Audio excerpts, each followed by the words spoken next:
සාමාන්‍ය පෙළ විභාගයට පෙර ඔබ අනිවාර්යයෙන්ම දැනගත යුතු පාඩම් ඒකකයක් තමයි විද්‍යුත් රසායනය කියලා කියන්නේ. ඉතින් ඒකට හේතුව තමයි සාමාන්‍ය පෙළ විභාගයේදී කෙටි ප්‍රශ්න, රචනා ප්‍රශ්න වලින් අපට සංග්‍රහ කරන සුවිශේෂී පාඩමක් තමයි මේක. ඉතින් අද මම පුංචි කාලයක් ඇතුළත සූදානම් වෙනවා විද්‍යුත් රසායන සම්බන්ධ ඩවුන්ස් කෝෂය සම්බන්ධ ප්‍රශ්න සහ යකඩ මල බැඳීම, විකාදනය, විද්‍යුත් ලෝහාලේපනය වගේ සියලුම විෂය කාරණා මේ පාඩම යටතේ ඉතාමත් පැහැදිලිව ප්‍රශ්නත් එක්කම සාකච්ඡා කරලා අවසන් කරන්න.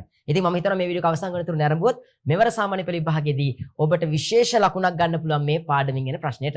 ඉතින් මෙවැනි තවත් වීඩියෝස් ඔයාලට පාස් මේ YouTube නාලිකාව ඔස්සේ නැරඹීමටත් හැකියාව තියෙනවා. ඒ වගේම ඉදිරියට දාන වීඩියෝස් ලබා ගැනීම සඳහා දැන්ම මේ වීඩියෝ එක පහළින් තියෙන රතු පාට subscribe button එක දැන්ම click කරන්න කියලා මතක් කරන ගමන් අපි යමු ඉතාමත් ඉක්මනින්ම මේ සුවිශේෂී පාඩමට අදාළ ප්‍රශ්න සාකච්ඡා කරන්න.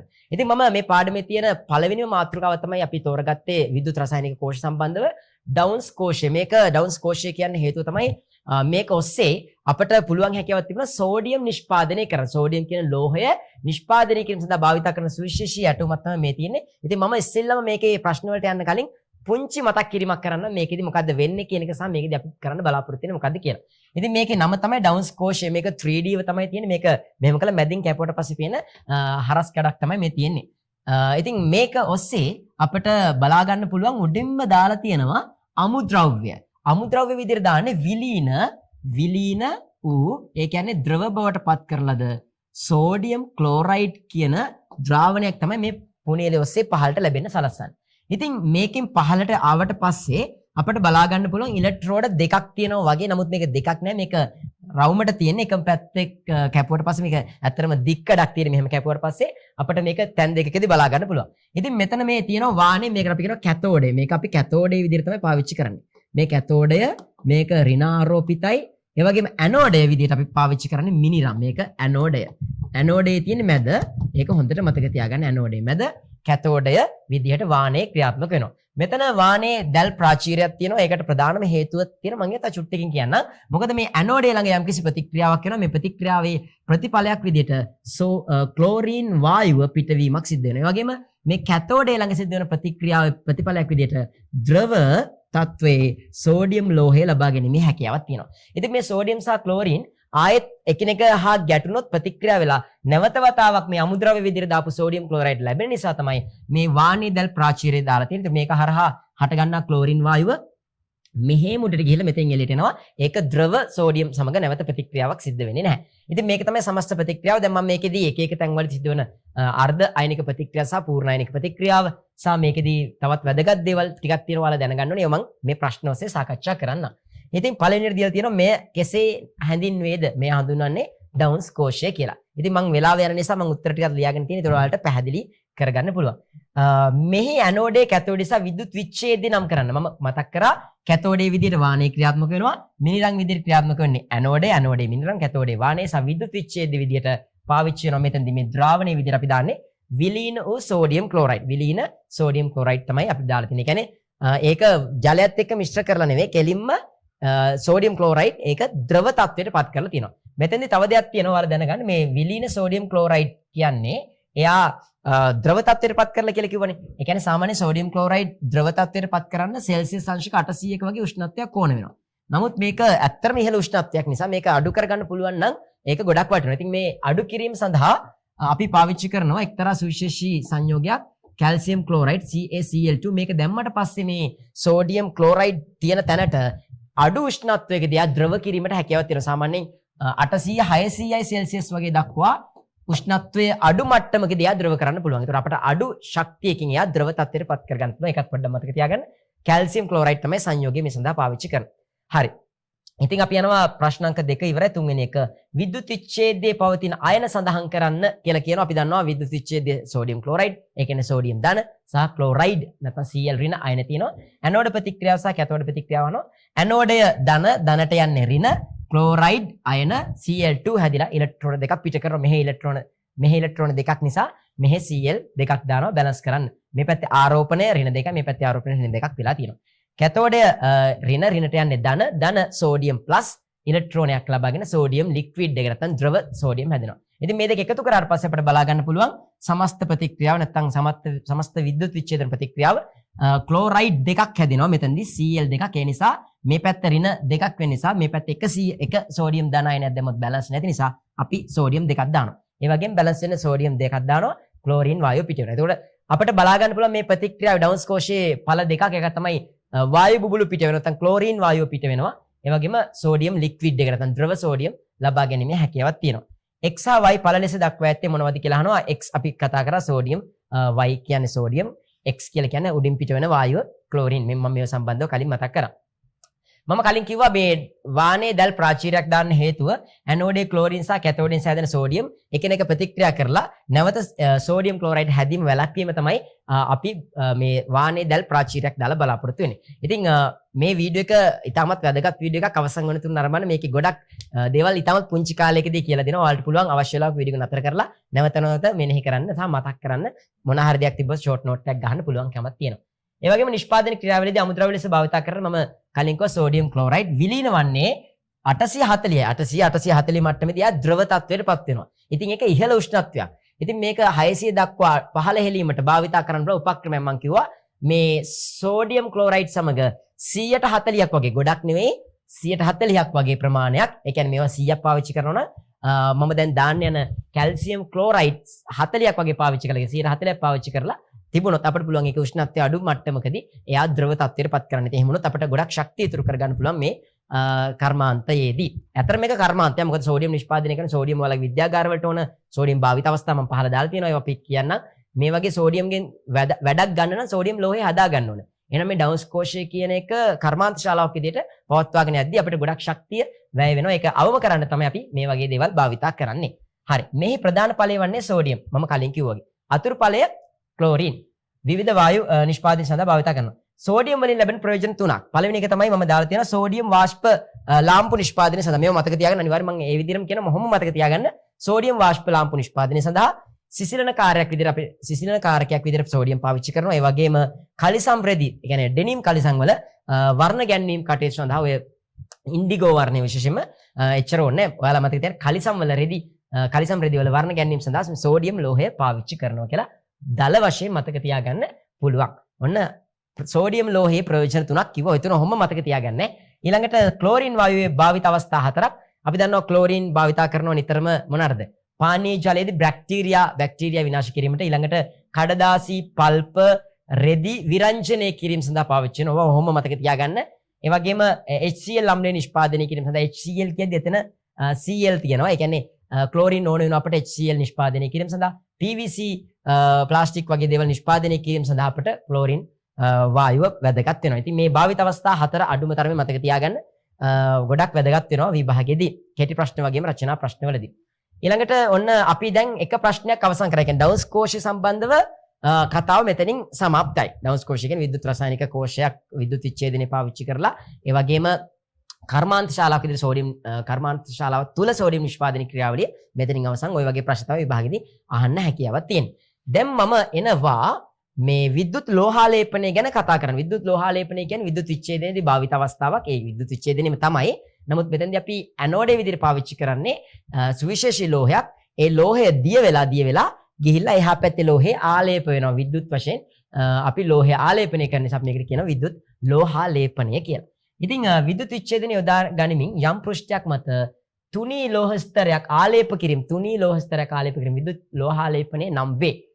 සාමාන්‍යයෙන් ලෝහාලේපනය සඳහා භාවිත කරන්නේ සක්‍රීයතාවෙන් අඩු ලෝහ වන අතර මෙම ලෝහපත් සතු සුවිශේෂී ගුණාංග තියෙනවා කියලා තියෙනවා. ප්‍රශ්න අංක 1. ලෝහාලේපනය සඳහා යොදා ගන්නා ලෝහ වර්ග 5ක් නම් කරන්න. සාමාන්‍යයෙන් මේක මීට කලින් ඔබ දන්නේ නැති වෙන්න පුළුවන්. අහලා තිබුණත් මේම ප්‍රශ්නයක් අහයි කියලා විශ්වාස නැති වෙන්න පුළුවන්. ඒ නිසා ඔන්න මම මතක් කරනවා ලෝහාලේපනය සඳහා භාවිතයට ගන්න පුළුවන් ලෝහ මොනවද කියලා. ඒ කියන්නේ සක්‍රීයතාවය ගොඩක් වැඩිව දඩුවොත් මේ තියෙන රත්තරන් එහෙම සක්‍රීයතාව ශ්‍රේණිය පහළම තියෙනවා. රත්තරන්, රිදී, තඹ, ටින්, ඒ වගේම නිකල්, ක්‍රෝමියම් ලෝහය ලබා ගන්න පුළුවන් මේ ලෝහාලේපන ක්‍රියාවලිය සඳහා. ලෝහාලේපනය කරන පෘෂ්ඨ සතු නොවන එහෙත් ආලේප කරන ලෝහයේ සතු සුවිශේෂී ගුණ තුනක් සඳහන් කරන්න. ඒ කියන්නේ ආලේප කරන්න භාවිතා කරන ඇනෝඩ් ලෙස භාවිතා කරන ඒ සුවිශේෂී ලෝහයේ තියෙන ඕන ලක්ෂණ. ඒ කියන්නේ මෙන්න මේ ලෝහවල තියෙන ලක්ෂණ. එකක් තමයි දැන් අපි සුවිශේෂී ලෝහයක් දිය කරලා ඒ ලෝහය මෙහා පැත්තේ තවත් ලෝහයක ආලේප කරා කියන්නකෝ. යකඩ හැන්දක රත්තරන් ආලේප කරනවා. එහෙනම් මේ රත්තරන් වල තියෙනවනේ ಗುಣ මොනවාද කියලා තමයි ඔයාලගෙන් අහන්නේ. මල බඳින්න බෑ. මල නොබඳින්න ඕන. මොකද අපි යම්කිසි ලෝහයක් තවත් ලෝහයක ආලේප කරලා බලාපොරොත්තු වෙන්නේ අපි අපේ තිබිච්ච භාණ්ඩයට ආරක්ෂාවක් හෝ ලස්සනක්. ඒ වගේ දෙයක් නේ. එතකොට ආරක්ෂාවක් නම් මල බැඳින්න බෑ. ඒ වගේම ආකර්ෂණීය බවක් තියෙන්න ඕනේ. ඒ වගේම ආකර්ෂණීය පැහැයට අමතරව රසායනිකව නිෂ්ක්‍රීය වෙන්න ඕනේ. කියන්නේ ආලේප කරාට පස්සේ එයා කලින්ට වඩා ප්‍රතික්‍රියා කරනවා නම් ඒක එච්චර සුදුසු නෑ ආලේප කිරීම සඳහා. නිසා රසායනික වශයෙන් නිෂ්ක්‍රීය වෙනවනේ හිතලා ලියන්න පුළුවන්. ඒකේ පැහැය ගොඩක් වැදගත්. ඊළඟට උපවත් වීමත් කියලා දාන්න පුළුවන්.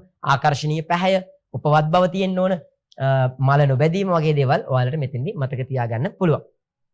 විද්‍යුත් විච්ඡේදන කෝෂයක් භාවිතා කර සිදු කරන විද්‍යුත් ලෝහාලේපනයේදී අනුගමනය කළ යුතු නිවැරදි ක්‍රම ශිල්ප විස්තර කරන්න. හරි.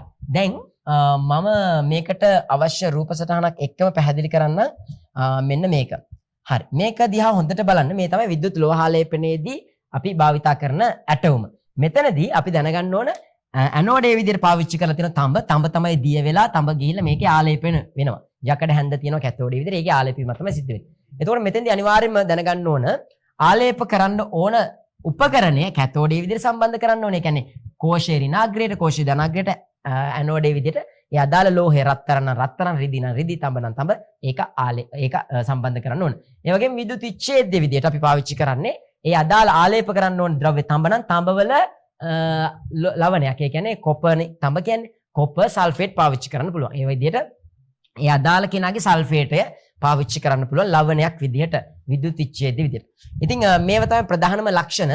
ඒතකොට මේ විදිහට සම්බන්ධ කරලා මේ පරිපථය සම්බන්ධ කරාට පස්සේ මේ ඇනෝඩේෂන් ක්‍රමයෙන් දිය වෙලා කැතෝඩේ තියෙන අදාළ උපකරණය තුල ආලේප වීමක් සිද්ධ වෙනවා බලා ගන්න පුළුවන්. මේකට අපි කියනවා විද්‍යුත් ලෝහාලේපනය කියලා. ඉතින් තවත් දේවල් මේකේදී ඔයාලා දැනගන්න ඕනේ. තමයි මේ කෝෂයේ එළියට එන ධාරාව ඉතාමත් කුඩා ධාරාවක් නැත්නම් මේ කෝෂයේ විද්‍යුත් ගාමක බලය විභවාන්තරය ගොඩක් අඩු වෙන තරමට හොඳයි. මේකෙදී කියන්නේ මේ ප්‍රැක්ටිකල් එක පුළුවන් තරම් වේගෙන් වෙන එක නෙවෙයි. පුළුවන් තරම් හිමීට වෙන්න තමයි ඉඩ සලස්වන්න ඕන. ඒ කියන්නේ මේ කෝෂයේ තුලින් ගලා යන ධාරාව අඩු වෙන්න ඕන. ඒ වගේම අපි පුළුවන් තරම් සක්‍රීයතාවය අඩු ලෝහ පාවිච්චි කරන මේ ප්‍රතික්‍රියාව ස්ලෝ කරන්න එහෙම නැත්නම් ශීඝ්‍රතාවය අඩු කරන්න. ඉතින් මේ හැම දෙයක් තුළින්ම අපි බලාපොරොත්තු වෙනවා ලස්සනට මේක දිය වෙලා ගිහලා මේක තුළ ආලේප වෙයි කියලා. ඉක්මනින් කරන්න ගියොත් මේක ආලේපය හරියට වෙන්නේ නැහැ. හොඳට මතක තියාගන්න මේ හැම දෙයක්ම ඔයාලට වැදගත් වෙනවා. හරි. දැන් අපි යමු උඩට තව ප්‍රශ්න කිහිපයක් අපි මිස් කරලා ආවේ. හරි. ප්‍රශ්නාංක 4. යකඩ හැන්දක් මත තඹ ආලේප කිරීමට අවශ්‍ය වේ. ඇනෝඩේ කැතෝඩේ සහ විද්‍යුත් විච්ඡේදය නම් කරන්න. ඇනෝඩේ තඹ කැතෝඩේ යකඩ හැන්ද කොපර් සල්ෆේට් පාවිච්චි කරනවා. විද්‍යුත් විච්ඡේදය දී මම මේක පැහැදිලි කරා. අපි යමු පහලට. විද්‍යුත් විච්ඡේද මාධ්‍යයේ පවතින අයන සඳහන් කරන අපි දන්නවා කොපර් සල්ෆේට් වල කොපර් ධන දෙක තියෙනවා. සල්ෆේට් වලින් SO4 ඍණ දෙක එනවා. ඊට අමතරව මේක ජලීය H ධන සහ OH ඍණ තියෙනවා බලා ගන්න පුළුවන්. මෙතෙන්දී වැදගත්ම දෙයක් තියෙනවා මතක තියාගන්න. සාමාන්‍ය විද්‍යුත් විච්ඡේදන ක්‍රියාවලියට වඩා මෙතෙන්දී පොඩි වෙනසක් කරනවා ලෝහාලේපනයේදී. ඒ තමයි මේ ඇනෝඩේ ධන ආරෝපණයනේ. එතකොට ඇනෝඩේට ධන යන්නේ ඍණ කියලා එහෙම සංකල්පයක් අපි හිතා ගන්න හොඳ නැහැ. මෙතනදී අපි හිතන්න ඕන ඇනෝඩය පුළුවන් තරම් අපි ගත්තේ සක්‍රීයතාවය අඩු ලෝහයක්නේ. මේ ලෝහය තමයි දිය වෙන්නේ. ඒතකොට ඒ අදාළ ලෝහය දැන් කොපර් ගත්තොත් කොපර් තමයි කොපර් ධන දෙක අයනය සාදමින් ඉලෙක්ට්‍රෝන පිට කරන්නේ. ඒතකොට කොපර් ලෝහය දිය වෙනවා බලා ගන්න පුළුවන්. එතකොට කැතෝඩේ ළඟ වෙන්නේ ඒකේ අනිත් පැත්ත. අර අපේ ද්‍රාවණයේ තියෙන කොපර් සල්ෆේට් වල තියෙන කොපර් ධන දෙක ඉලෙක්ට්‍රෝන ලබාගෙන කොපර් බවට වෙනවා. ඒ කියන්නේ එකම ප්‍රතික්‍රියාව දෙපැත්තට වීමක් තමයි බලා ගන්න පුළුවන්. ඒ කියන්නේ මේ පැත්තේ තිබිච්ච දෙක මෙහෙට එනවා. මෙහෙ තිබිච්ච එක මෙහෙට එනවා. මේ දෙපැත්ත මාරු වීමක් තමයි විද්‍යුත් ලෝහාලේපනයේ සෑම වෙලටම වෙන්නේ. එකම ක්‍රියාවලිය. ඒ කියන්නේ එක ප්‍රතික්‍රියාවක් දරනවා නම් අනිත් ප්‍රතික්‍රියාව ඒකේ අනිත් පැත්ත කියලා අපිට ගන්න පුළුවන්. හරි. ඊළඟට ඇනෝඩේ සහ කැතෝඩේ නිරීක්ෂණ. ඇනෝඩේ ක්‍රමෙන් ෂේ වෙනවා බලා ගන්න පුළුවන්. කැතෝඩේ තඹ තැම්පත් වෙනවා බලා ගන්න පුළුවන්. ඊළඟට දැන් ඔන්න අපි විද්‍යුත් ලෝහාලේපනය සම්බන්ධව අවසන් කරා කතාව. මම හිතන්නේ විද්‍යුත් ලෝහාලේපනය සම්බන්ධව වැදගත්ම කාරණා ඔක්කොම මතක් කරා.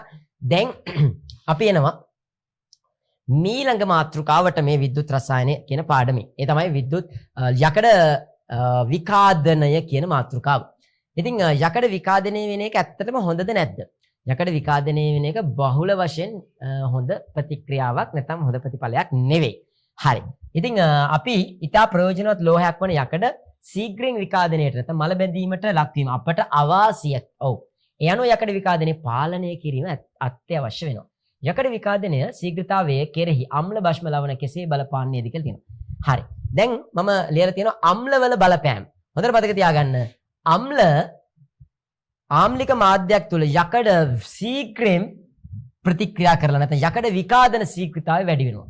ඒ වගේම ලවණවලත් අම්ල සහ ලවණවලත් ඔය වැඩි වෙනවා. ලවණ සහ අම්ල කියන දෙකේම ශීඝ්‍රතාවය වැඩි වෙනවා. ඒ කියන්නේ ආම්ලික පරිසරයක් තුලත් ලවණ සහිත පරිසරයක් තුලත් යකඩවල විකාදන යකඩ මල බැඳීම වේගෙන් සිද්ධ වෙනවා. හැබැයි බාෂ්මික මාධ්‍යකදී ඒක ශීඝ්‍රතාවය අඩු වෙනවා. මේක හොඳට මතක තියාගන්න අතිශයම වැදගත් මෙන්න මේ කාරණා තුන. අම්ල ලවණ දෙකම ශීඝ්‍රතාවය වැඩි කරනවා. හැබැයි බාෂ්ම අඩු වෙනවා. උදාහරණයක් විදිහට මම කියන්නම් මුහුදු බඩ ප්‍රදේශවල ලවණ තියෙනවනේ. එහෙ යකඩ කැල්ලක් තිබොත් ඉක්මනටම මලකඩ කනවා. ඒ වගේම ආම්ලික පරිසරයක් තුල ඒ කියන්නේ ඔයාලට හොඳම උදාහරණයක් විදිහට ගන්න පුළුවන් දෙහි යම්කිසි යකඩ කැලක් තුල ගෑවොත් ඒක ඉක්මනටම දිය වෙනවා. එහෙම නැත්නම් ඒක මලකඩ කනවා බලා ගන්න පුළුවන්. ඉතින් ඒකට හේතුව අම්ල තියෙනවා, ලවණ තියෙනවා නම් ඒක ශීඝ්‍රයෙන් මලකඩ කනවා. හැබැයි බාෂ්මික පරිසරයක් තුල තියෙන ඒ වගේ සබන් වගේ ගාල මොකක් හරි තියන්න පුළුවන් නම් අපිට ඒකේ මලකඩ කෑම අඩුවෙන් බලා ගන්න පුළුවන්. හරි. මේ තමයි ඔයාලට දැනගන්න ඕන වැදගත්ම දේ. ඊළඟට මම රූප සටහනක් පෙන්නනවා. සිසිල් ජලයකට යකඩ ඇණයක් දාලා තියෙනවා. දෙහි යුෂ සහිත ජලයට යකඩ ඇණයක් දාලා තියෙනවා. ඊළඟට හයිඩ්‍රොක්ලෝරික් කියන්නේ අම්ලයක්, ප්‍රබල අම්ලයක්. ඒ අම්ලය තනුක කරපු ද්‍රාවණයකට දාලා තියෙනවා. ඒතකොට ජලයට වඩා දෙහි යුෂ වල ආම්ලික බව වැඩි, හයිඩ්‍රොක්ලෝරික් වල ආම්ලික බව ගොඩක් වැඩි. ඒතකොට ආම්ලික බව වැඩි වෙනවා කියන්නේ යකඩේ මලකඩ කෑම ඒට වඩා B ගේ වැඩි, B ට වඩා C ගේ වැඩි කියලා කියන්න පුළුවන්. හරි. ඊළඟට ඔන්න අපිට කියන පොඩි දෙයක්. සමාන පරීක්ෂණ නල දෙකක් අරගෙන එකකට සිසිල් සාමාන්‍ය සිසිල් ජලයක් අනෙකට සෝඩියම් ක්ලෝරයිඩ් ඒ කියන්නේ ලවණයක් දැම්මට පස්සේ සමාන පරිමාව බැගින් දාලා වෙන වෙනම එකතු කරේ ඒවට පිරිසිදු යකඩ ඇණයක් බැගින් දාලා දිනකට පස්සේ නිරීක්ෂණය කරොත් මොකද්ද බලාපොරොත්තු වෙන්න පුළුවන් කියලා අහනවා. සාමාන්‍ය සිසිල් ජලයට දැම්මට පස්සේ යකඩ ඇණේ මලකඩ කන ප්‍රමාණයට වඩා හැබැයි ලවණයක් සහිත ද්‍රාවණයක් තුල යකඩ ඇණයක් දැම්මට පස්සේ මලකඩ කන ප්‍රමාණය වැඩි. සෝඩියම් ක්ලෝරයිඩ් කියන්නේ ලවණයක්. ඒක යකඩ ඇණේ දැම්මට පස්සේ මලකඩ කෑම වැඩි කියලා අපිට නිරීක්ෂණය කරන්න පුළුවන්. ඉහත 1 සහ 2 සහ 3 අවස්ථාවලදී කියන්නේ අපි යකඩේ මලකඩ කාපු අවස්ථාව ගත්තට පස්සේ නිගමනය මොකක්ද කියලා කියන්නේ.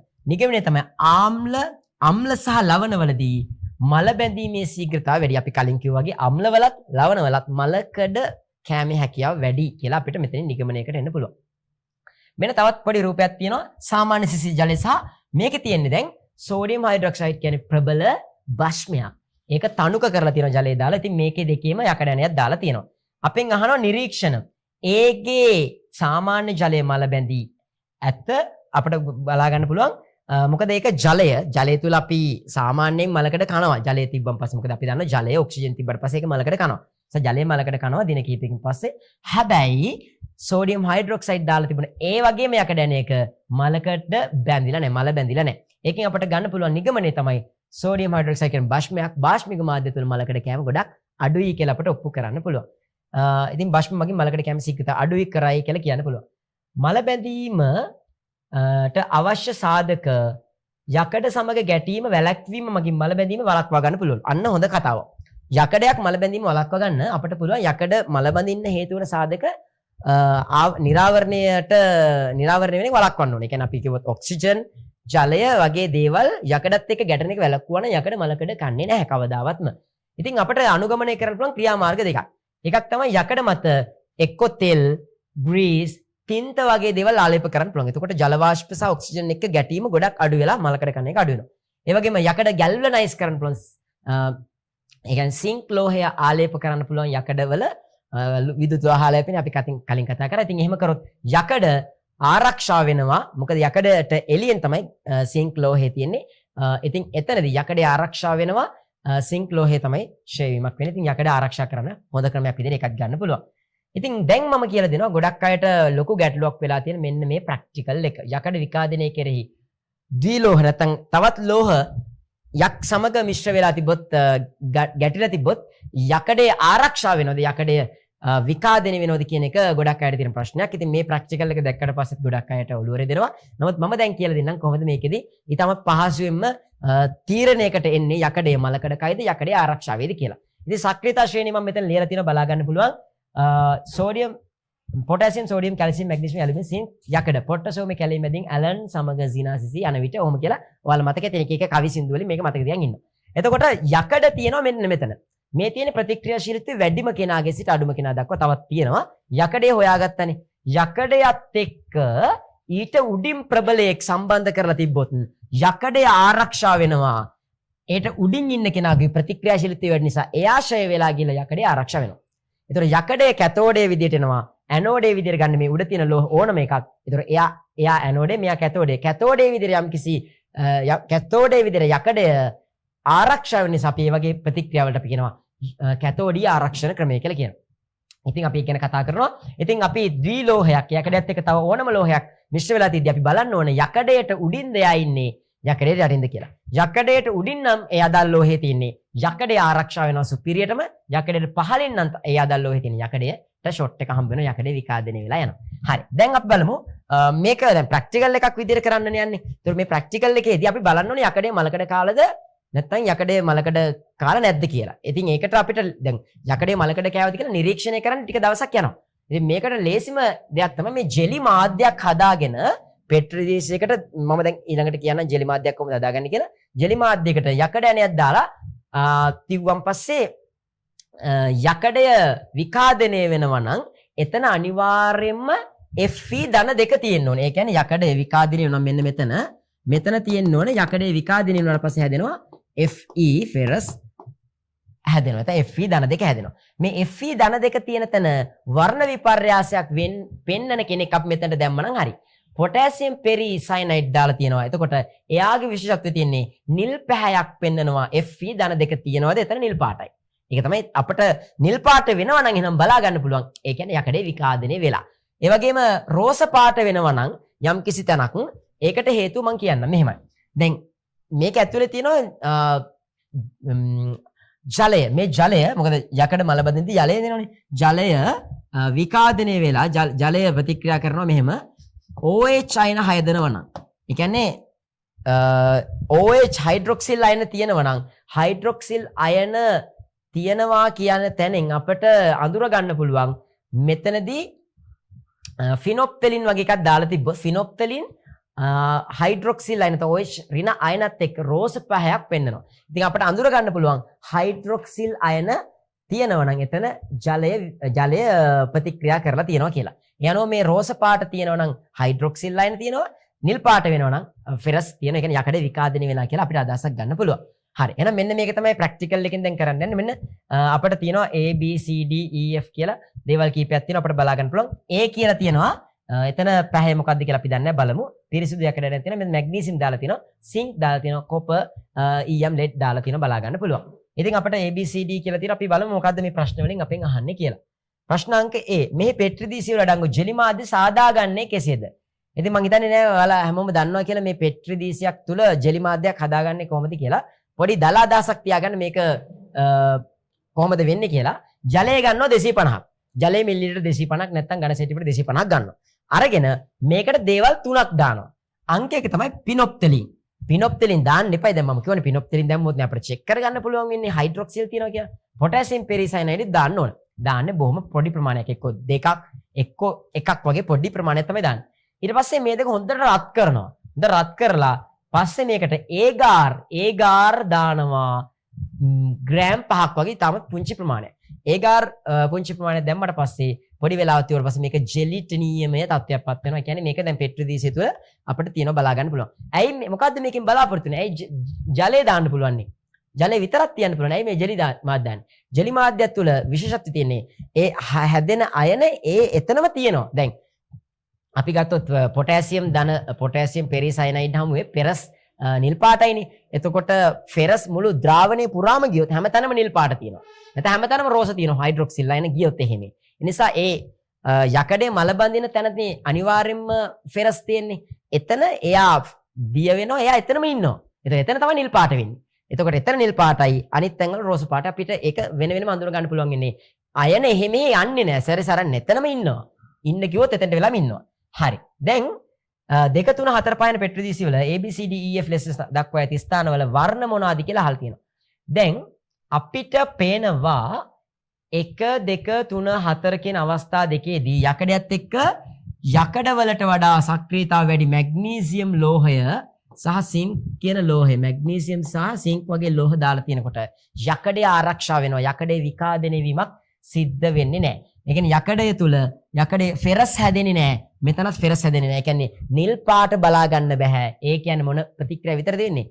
හයිඩ්‍රොක්සිල් අයන කියන්නේ රෝස පාට වෙනවා. ඒතර A සහ B අවස්ථාවවලදී රෝස පාට වෙනවා බලා ගන්න පුළුවන්. A අවස්ථාවේදී සහ B අවස්ථාවේදී රෝස පාට බලා ගන්න පුළුවන්. C D E F කියන අවස්ථා ටිකේ බැලුවොත් අපිට පේනවා කොපර් සහ ලෙඩ් ඊයම් තියෙනවා බලා ගන්න පුළුවන්. මේ දෙකම තියෙන්නේ සක්‍රිය ශ්‍රේණි යකඩ වලට පහළින්. ඒ කියන්නේ දැන් යකඩය තමයි ක්ෂය වෙන්නේ නැත්නම් විකාදනය වෙන්නේ. යකඩේ ක්ෂය වෙද්දී යකඩේ අනිවාර්යයෙන්ම මොනවා වෙනවද? යකඩේ අනිවාර්යයෙන්ම Fe ධන දෙක බවට පත් වෙනවා. ඒ කියන්නේ නිල් පාටට හැරෙනවා. මෙන්න මේ D වල එතන නිල් පාටට හැරෙනවා. ඒ වගේම මෙතන විතරක් නෙවෙයි. මෙන්න මේ ස්ථානෙත් නිල් පාටට හැරෙනවා. මෙන්න මේ ස්ථාන නිල් පාටට හැරෙනවා. කියන්නේ D සහ F අවස්ථා නිල් පැහැයෙන් තමයි දිස් වෙන්නේ. එහෙනම් මෙතන නිල් නම් අනිවාර්යයෙන්ම C සහ E අවස්ථාවලත් රෝස පැහැ බලා ගන්න පුළුවන්. ඒ කියන්නේ A අවස්ථාවේදී B අවස්ථාවේදී C අවස්ථාවේදී සහ E අවස්ථාවේ කියන අවස්ථා හතරෙදිම වෙන්නේ රෝස පැහැය DF අවස්ථාවේදී නිල් පැහැ බලා ගන්න පුළුවන්. ඉතින් මේක තමයි උත්තරේ. ඉතින් තර්කානුකූලව ලියන්න පුළුවන්. මේ අවස්ථාවේදී පටලවා ගන්න එපා.